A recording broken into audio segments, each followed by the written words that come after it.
In this tutorial, we will draw this part in 3 stages. The first stage will be the center and the front extrusions.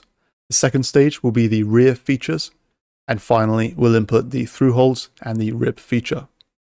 So let's start a new 2D part. We'll go to Start 2D Sketch. We'll select the base plane here, which is the XZ plane. And first of all, we're going to draw 2 circles at the origin.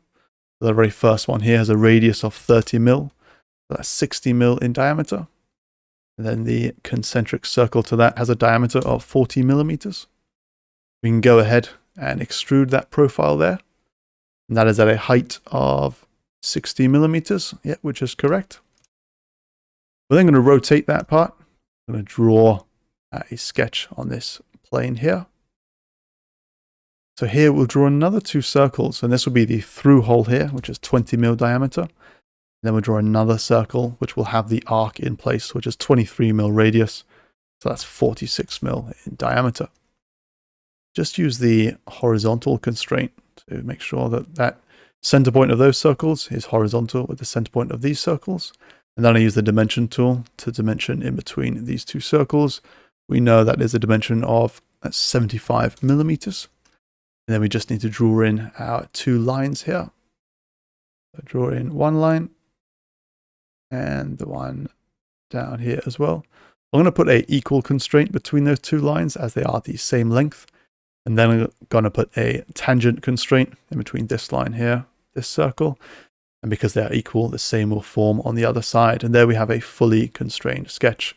What we can do is just use the trim tool and trim away this part of the circle here. And then we can extrude that profile. So we want to extrude that in the opposite direction. So we can select flip. Do that by 15 millimeters. Like so. Okay, onto the rear features. So stage 1 is complete, onto stage 2. Stage 2 starts on a plane that's 15 mil from the base, which is essentially this plane here. So we'll select that plane, select 2D sketch, just flip the view cube. We're looking at this orientation. Then we'll go ahead and model in a rectangle. We can put that anywhere for the time being.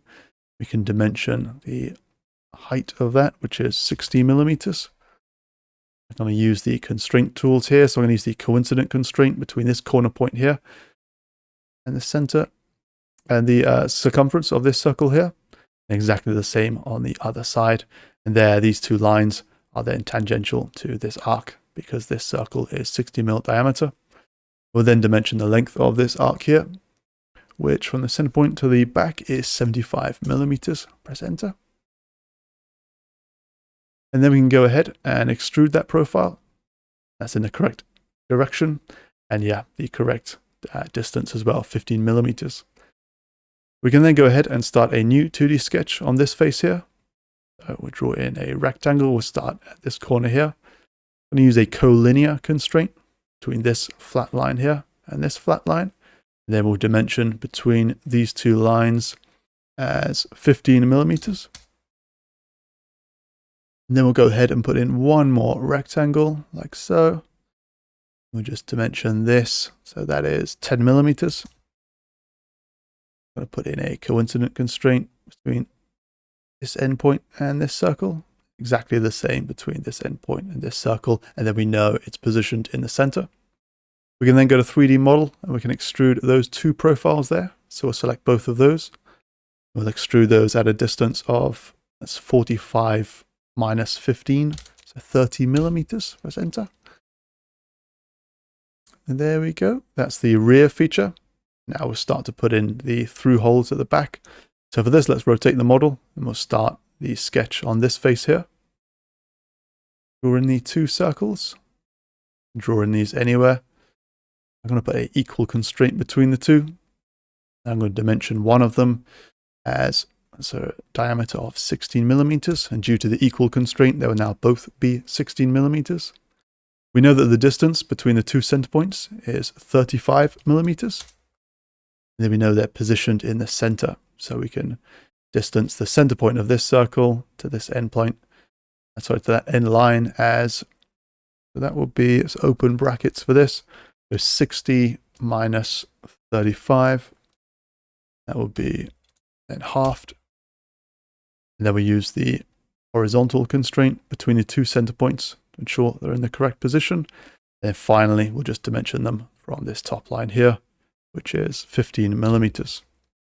And there we are. They are fully constrained. We can go ahead to 3D model and extrude those. We'll select both the profiles.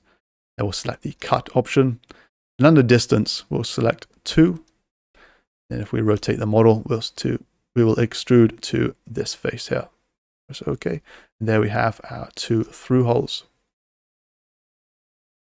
Okay, on to the very last feature, which is the rib, which is just between these two parts. So for this, we'll go to the model browser. We'll click the plus icon next to the origin, and there we have the 3 default planes. So we'll select the XY plane here. We can right click and select new sketch. And here we will draw our rib feature. So I'm just going to draw that in roughly. Explain why shortly. We'll then dimension that. So the baseline here is 25 millimeters. And the vertical line is 40 millimeters. Like so. And then I'm going to put in a coincident constraint between this endpoint and this line here. And then we just need to position this accordingly. So we need to move it roughly over here. However, if we only touch this endpoint to the circumference of this circle, the rib will not be in full contact with the face of the circle. And so what we're going to do here is we're going to draw in a new line. Go right the way down. And then we'll right click on that line, add it as a construction line.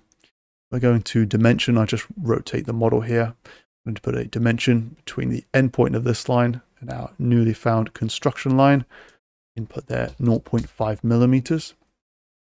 And then let's have a look at that from the front face. So we can see here that our line is now essentially in the circle that we already have.